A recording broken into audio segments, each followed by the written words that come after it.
And tonight we bring you the premiering of the documentary Dangerous Highway, as you saw right here on News 360. And today marks exactly 6 years of the inauguration of the N1 Highway, also known as the George Walker Bush Highway.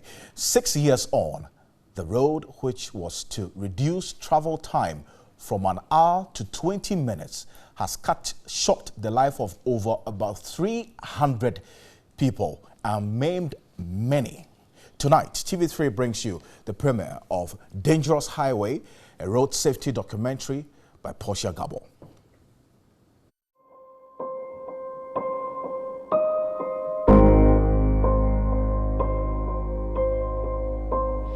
In 2008, Ghana's then President John Agyekum Kufuor decided to name a future 6-lane highway after a president of the United States of America.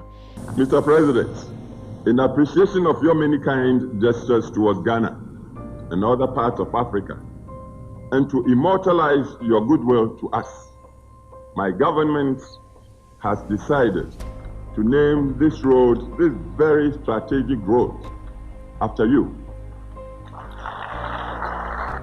Henceforth, it will be called the George Bush Motorway.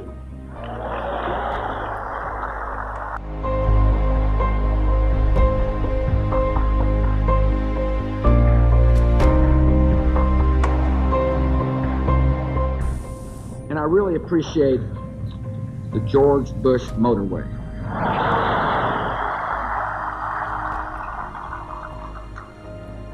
The next time I come and ride on the George Bush Motorway, I promise that we will not shut the highway down.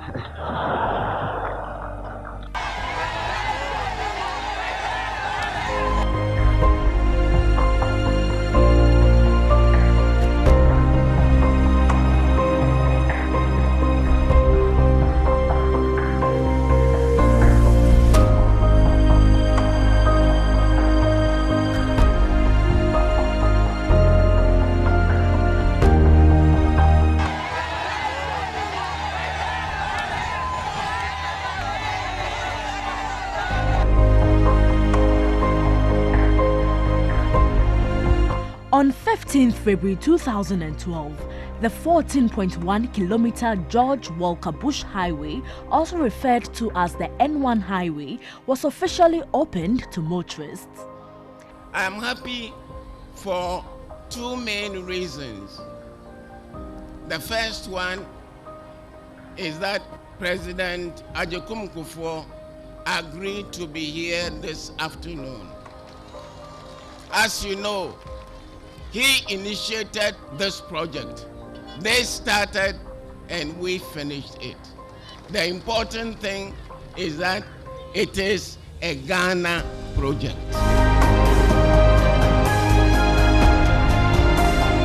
The motorway is expected to facilitate the movement of more than 36,000 vehicles per day and reduce peak time travel from 1 hour to 20 minutes.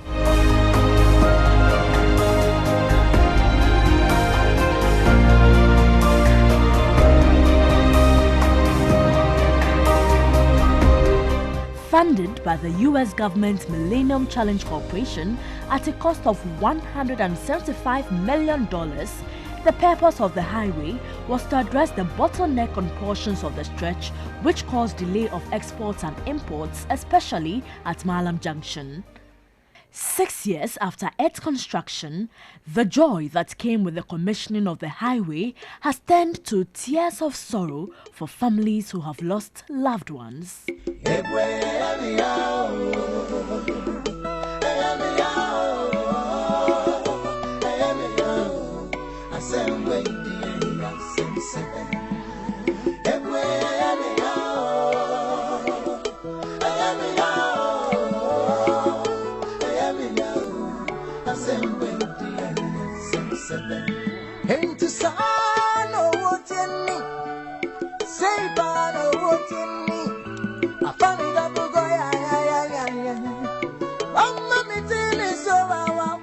"21-year-old Isaac Nyamu was a young adult with special needs who wanted to make a difference in society.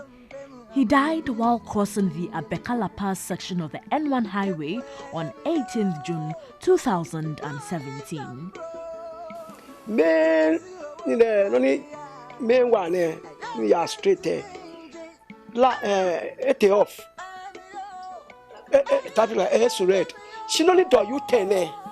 No. The main traffic light was indicating red, but the traffic light by the U-turn was indicating green. The guy I know they share the Kajamodi.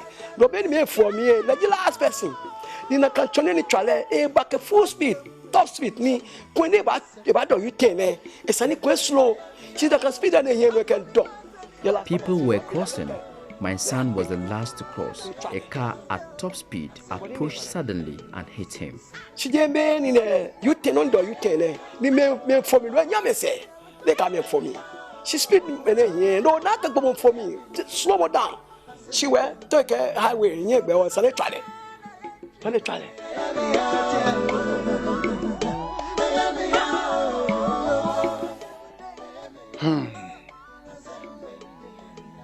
It's not me who got to say what is happening at that very spot, because everybody knows, and even the top men, they know what is happening there. They have to do something about it. You have to do something about it. You know, at least you guys get a record. Since the judge woke up Bush motorway when it was completed, see the accidents which has been happening there. What are we waiting for? What are we waiting for? We still wait for people to lose their kids, people to lose their family, keep on losing their family before we take action. At least 1, 2, 3, we have to know that what is happening there. We have to do something about it. Now they don't care. But why? Just want to know why.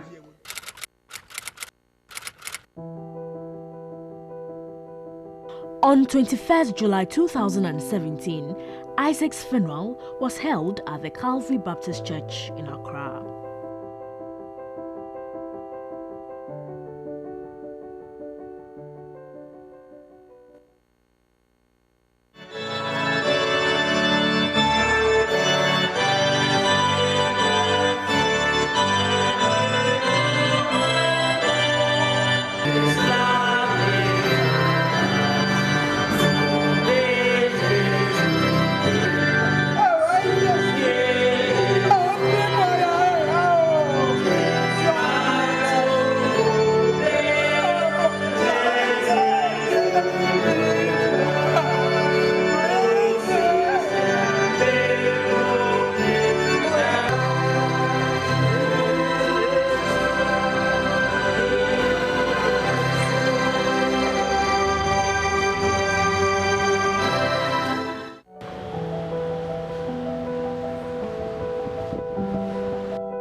But this young man, it does not matter how old he lives, he may have died in accident, but his soul and spirit is with the Lord. Therefore, me as a pastor, I will cry and I will say thank you to Jesus.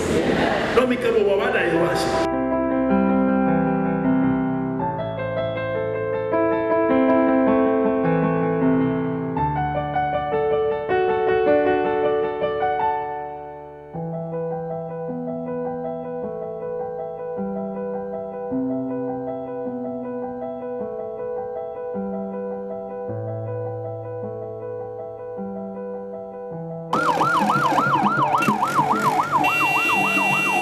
Isaac is not the only one to have lost his life on the George Walker Bush Highway. Statistics from the Motor Traffic and Transport Department of the Ghana Police Service show as at December 2017, 295 persons alone died on the highway. Over 3,000 road crashes have occurred on the highway, injuring 1,876 persons.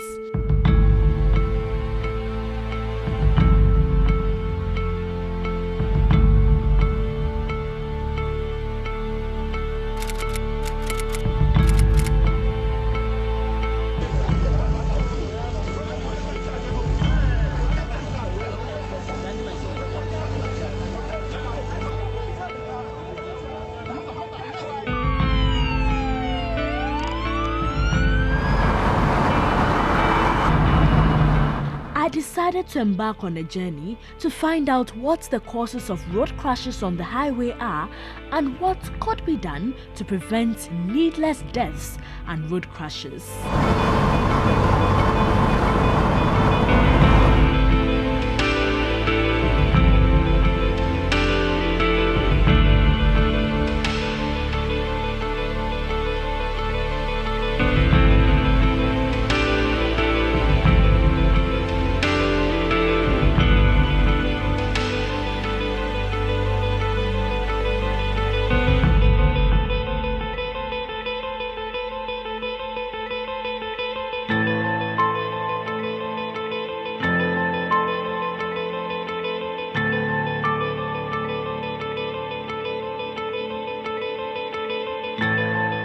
The scenes here can best be described as chaotic. The Abekalapa section of the N1 highway is a hotspot for road crashes, and here's the reason.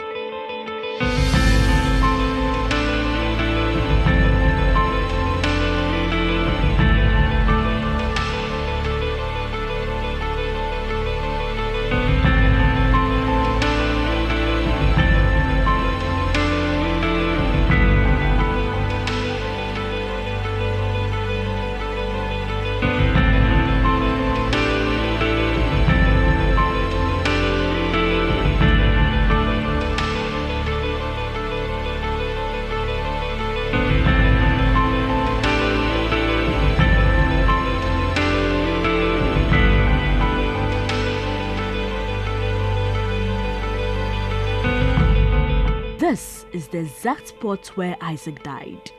It's a disaster in waiting that we should all pray against, but I think it's a disaster in waiting because a day can come when we all wake up and a vehicle would have had a tire burst or a mechanical failure, and it will only run and crash and run over them. And that is what we are here to prevent.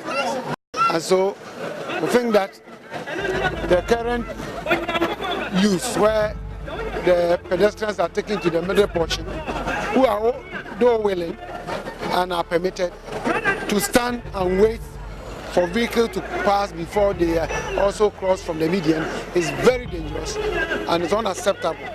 And we think that one way to resolve it is that we should allow the road to be a motorway, and in doing that, at the Abekalapa traffic light, the road has been turned into an interchange, and the median barricaded, and pedestrians also taken on a footbridge.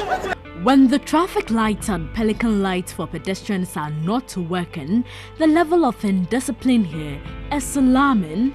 Even when the traffic light and pelican lights are working, there's still a challenge as pedestrians complain it does not give them enough time to cross.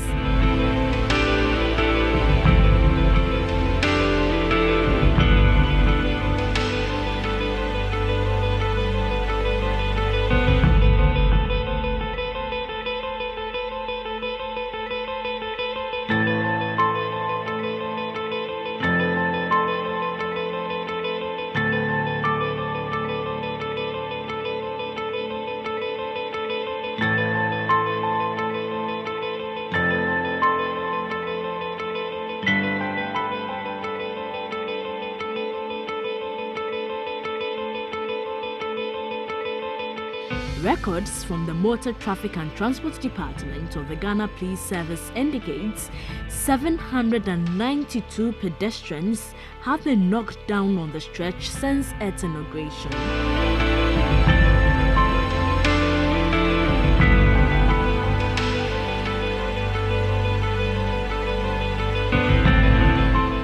One major problem confronting pedestrians on the N1 is the absence of adequate footbridges. Residents, commuters and pedestrians have over the years complained the 6 footbridges constructed on the highway are too far apart. As a result, most pedestrians and commuters risk their lives to cross the N1 at unwarranted spots on the highway.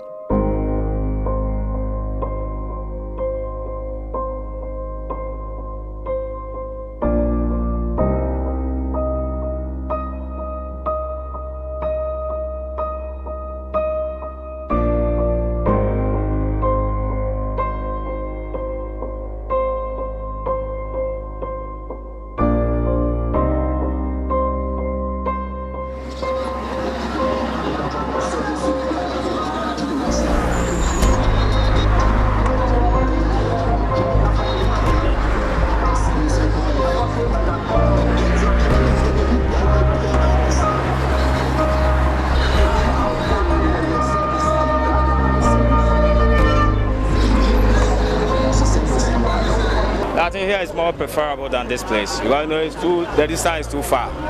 And at the same time, the station is closer to this place than this place. The majority of us cross the N1 way where the traffic light is, and which is very dangerous. I think probably if you could have used from that place is very far from what we are getting to, and if they could do something about probably to help all of us. And a lot of people have died on the N1 way because sometimes when you are crossing with the traffic, you just move from a little bit step, you just have to run. If Ghana wants us, people who are very good in running, athletes, probably could choose the N1 way. The construction of fenced railings has done little to deter people from crossing the highway at unauthorized spots. The fenced railings have been destroyed in the process.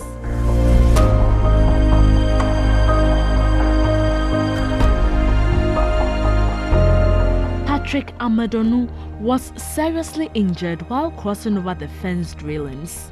Memories of that fateful day are still fresh on his mind.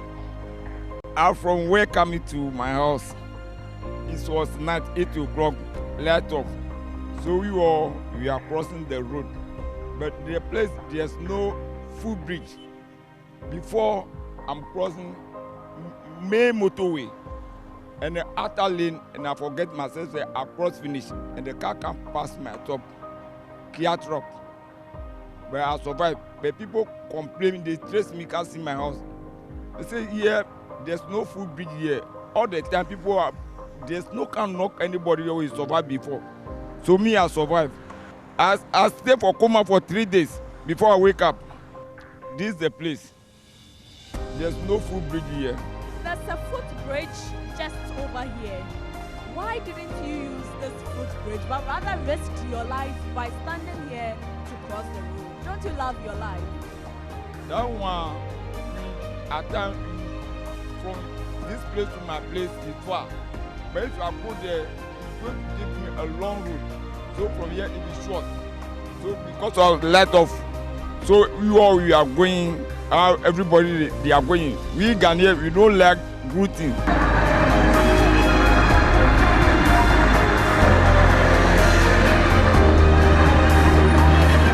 In 2013, then acting chief executive of the Ghana Highway Authority, Michael Abbey, hinted provision had been made in the 2013 budget to cater for road safety lapses on the George Walker Bush Highway.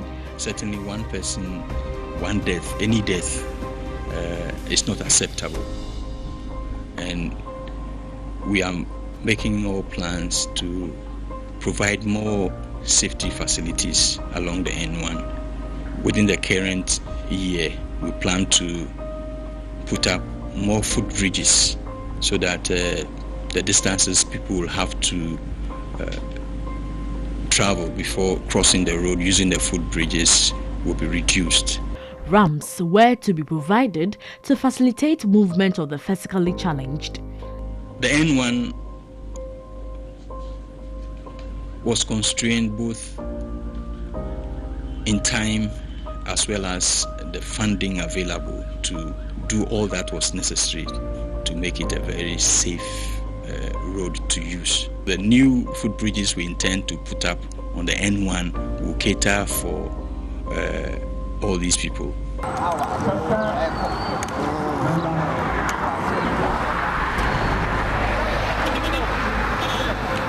6 years on, the physically challenged are still struggling to access footbridges on the highway.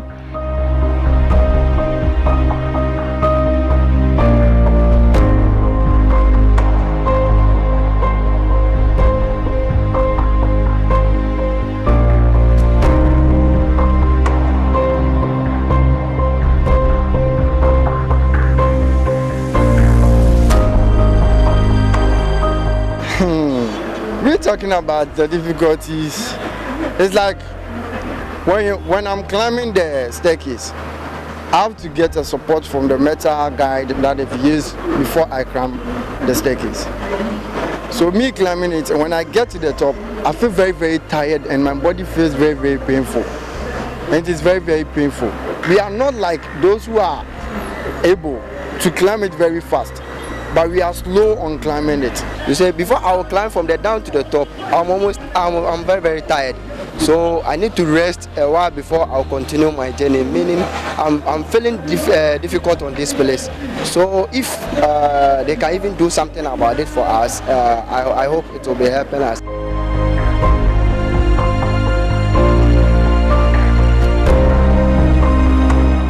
They have no alternative but to join other pedestrians to cross the highway.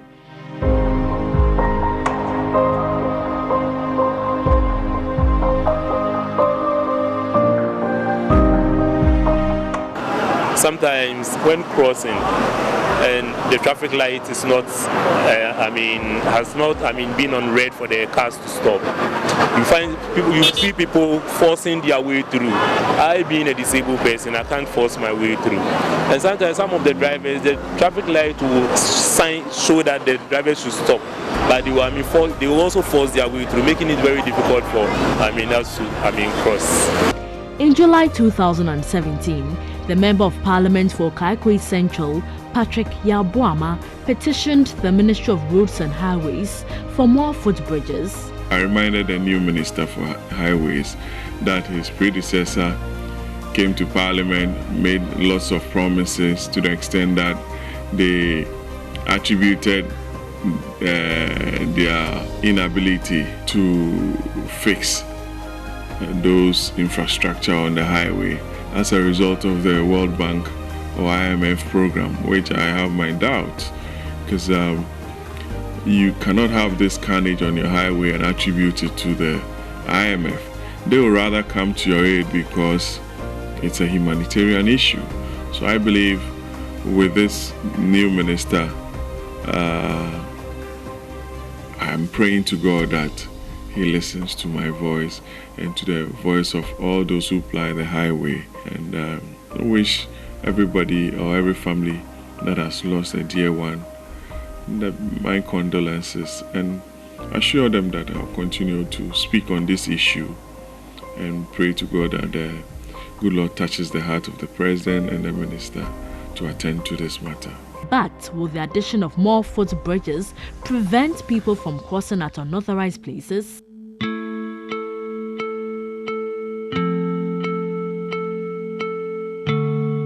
The increasing spate of road crashes on the N1 does not only affect adults, but also children.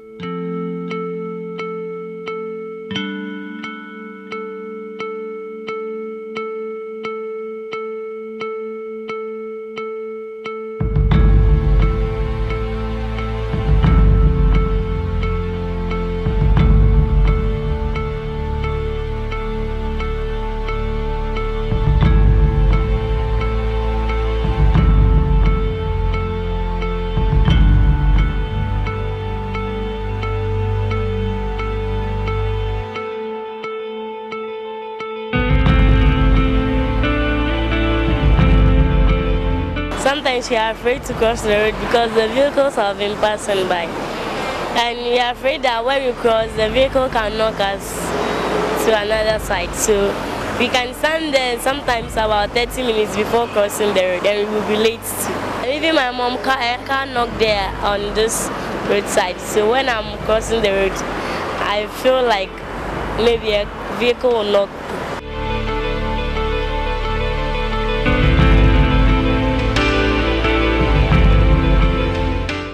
6 years after the inauguration of the George Walker Bush Highway, otherwise known as the N1 Highway, many communities and commuters along the stretch are still struggling to utilize it effectively.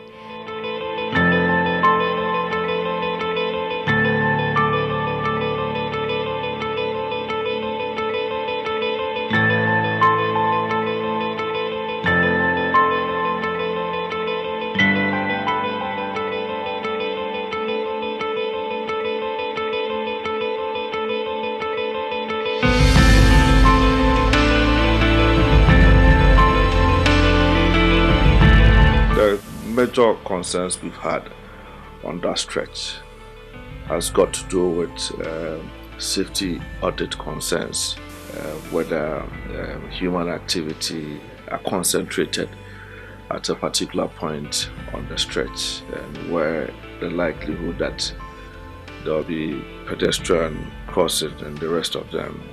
I think one of the challenges we had with this project is our ability to be able to ensure that these recommendations were carried out to the fullest. For constraints of funding and their likes, we were not able to have those needs addressed to the fullest. Despite efforts by the Motor Traffic and Transport Department of the Ghana Police Service and the National Road Safety Commission to improve upon safety on the highway, more work needs to be done. We have taken the trouble from 2012-13 thereabout to consistently engage the communities that are by the N1, to try to draw their attention to the risky nature of this road. This road is unique in the sense that it's a highway that traverses settlement areas. So it's not the typical urban road where you would have drivers doing speed levels less than 50 kilometers and their likes. So we had taken the trouble to educate the communities and get them to use the footbridges, however inconvenient they may appear.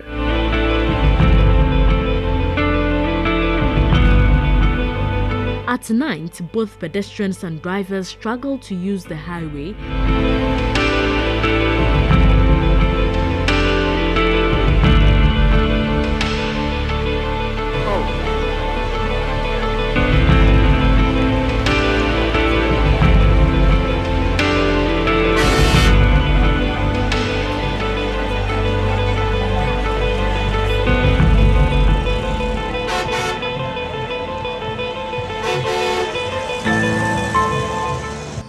The people crossing, they suffer, and so we need overhead here.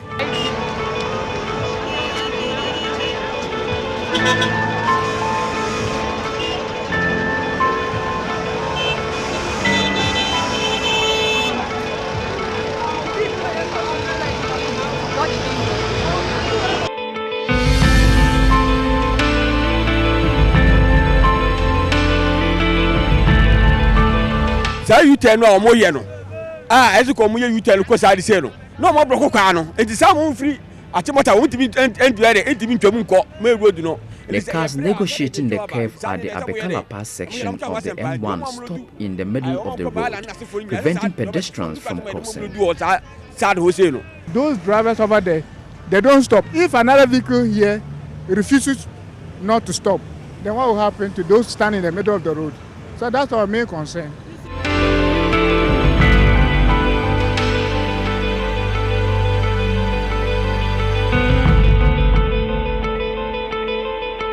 Despite efforts being made by the National Road Safety Commission, Motor Traffic and Transport Department of the Ghana Police Service and other stakeholders to curb the spate of road crashes on the N1, it continues to claim lives.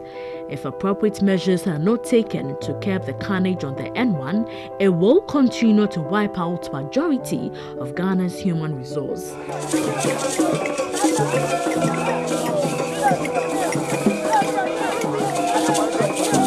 If action is not taken now, next time you hear of an accident on the George Walker Bush Highway, someone close to you could be involved.